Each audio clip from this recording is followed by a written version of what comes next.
Ake mpingeli labahlali side isikhathi singabonani bantu bakithi. Ngithanda ukuthi ngiqondise lapho okusuka okunye nokunye mangabe mhlambe kungahambi kahle ngendlela. Ingoba phela angeke senze okufanayo sizinyanga sonke. Inyanga nenyanga inesikhwama bantu bakithi esiphiwe ngamadlozi akubo.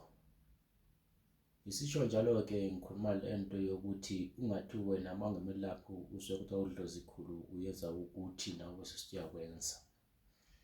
Ngoba sivele ndawonye nakanye futhi izikhwama zethu azifani namadlozi ethu awafani. Wena yenza lokho wakunikezwa, nami ngudlozi khulu ngiyenze lokho engakunikezwa. Mangabe ungazudlozi khulu ethi no-magic wallet, ungathi nawo magic wallet usunawo ngoba usufuna ukudlala ngabantu. And futhi enye into ngicela ukuthi inyanga mayingabi yi-celebrity. Inyanga mayaziwe ngokwenza umsebenzi.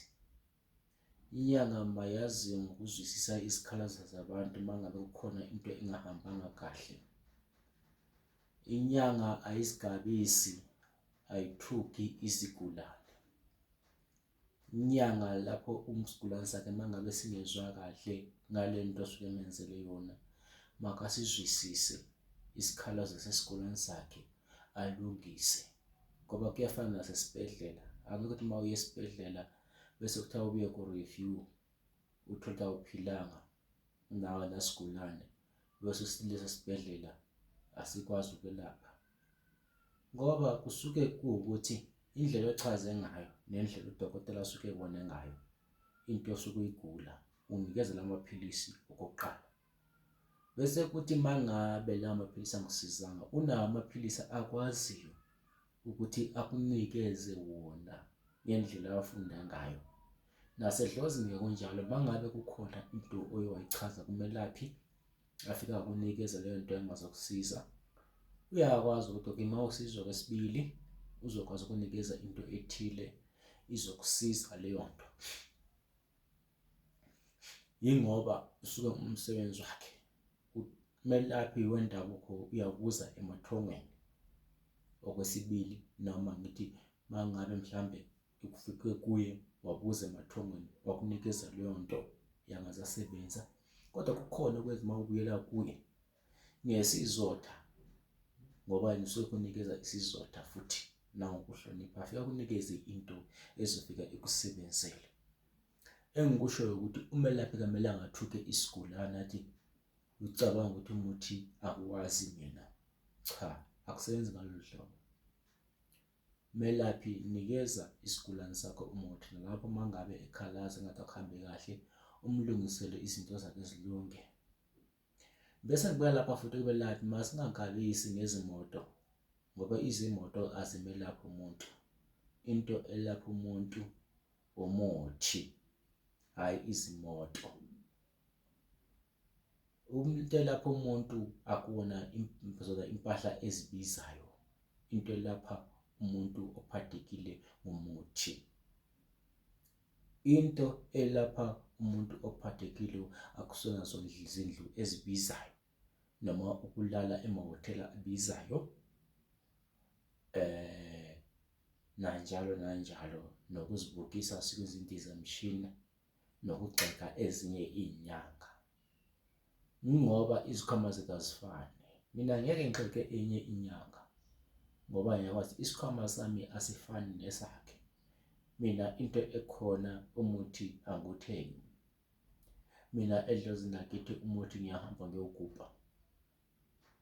And into ekhona kwelakithi eZimbabwe baya lapho engiphuma khona eNkondolwane eBlantyre bayakwazi ukuthi ngimelaphi. Futhi umelaphi ongaziphakamisi ngokuthi ngoba uyawazi umuthi, ungathreatheni isigulane ngokuthi ngoba uyawazi umuthi, kodwa ke olalela izikhalazo zomuntu.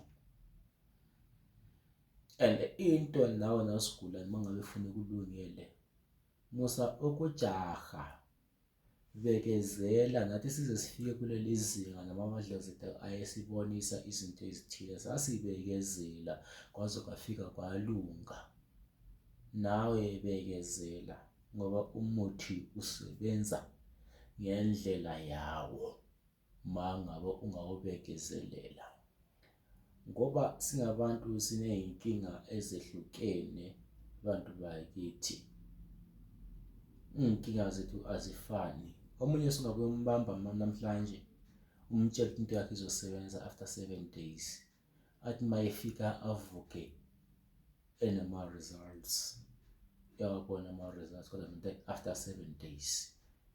Yingoba kusho ukuthi idlozi lakhe lisuka livume ngokushesha, bese kuthi omunye umuntu into yakhe umnikeze ukuthi izosebenza after 7 days, isebenza after 21 days, noma isebenza after, noma isebenza after inyanga noma u2 months.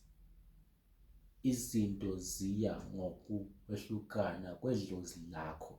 Into yakwazi ukuthi ibuye iphendule idlozi lakho mangabe belilibi, iqale ilwe nemimoya ikhuculule ngemva kokubana ibisiyasebenza.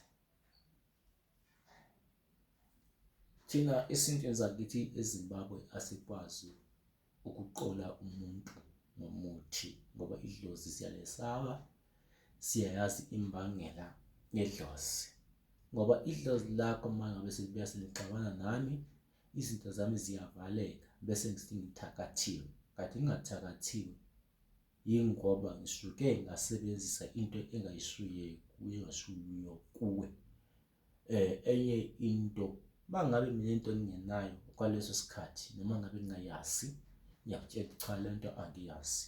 Mina ngisebenza izinto engizaziyo eziyizo engizenza engaziphiwayo edlozini lakwethu. Angenzi into yokuthi ngoba ngezwe umuntu ethi kwenziwa kanje nami bese ngisithi ngiyakwazi. Ngithokoze kuleyo ndawo bantu bakithi, uDlozikhulu usebuyile ube engekho. Ungamthola ku-083 20 66954 ozokwazi ukuthi akwenzele into pande ye-gambling ikhona bantu bakithi. I-deposit ungu-6.5. Ishikwambo sikhona abantu bakithi, i-full price singu-35,000 kodwa ukhipha u-half 17.5 isikwazi ukuhamba siyokwenzela, kodwa ufanele uzimisele ukuthi uyahamba uye eZimbabwe nami ngihambe ngiyokwenzela khona ngoba angikwazi ukuyikhanda kule ndawo bantu bakithi. And bese siba nalo-ke ikhubalo lemali bantu bakithi elizokwazi ukwenzela imali ngo-5 days. Ozofanele wena into ofanele usiyenzele yona, usiphathele inhlabathi yalapho ohlala khona ne-deposit ka-6.5 sizokwazi ukuthi sikwenzele. Ungangithola ku-083 20 66954 and then siyakwazi ukuthi sikwazi ukuvulela izimali zakho ezivalekile, noma ngabe zingeze-rough, noma ngabe wavalwa ama-account wakho afrishwa, siyakwazi ukukuvulela. Uyaphatha imali engango-3.5 i-deposit, sibe sizokwenzela ukwazi ukukhululeka. Nalo ithemba abantu bazwile lokho esikukhulumayo namhlanje. uDlozikhulu ngamthola ku-083 20 66954. Bese ngibuya kwindaba yemali esheshayo ngoba ngifuna ukuphendula lo mbuzo ngokushesha bantu bakithi. Angeke sikwazi ukwenzela imali esheshayo uhleli la uhleli khona bese sifaka imali ku-account uhleli lapho ohleli khona ungazange unikezwe lutho. Buya sikunikeze umuthi ozokwazi ukuba yiwo okudonsela le mali esheshayo ukuze ikwazi ukuthi ingene endlini yakho noma kwi-account yakho, kodwa sibe nezinto esikunikeza zona ezizokwazi ukuthwebula leyo mali.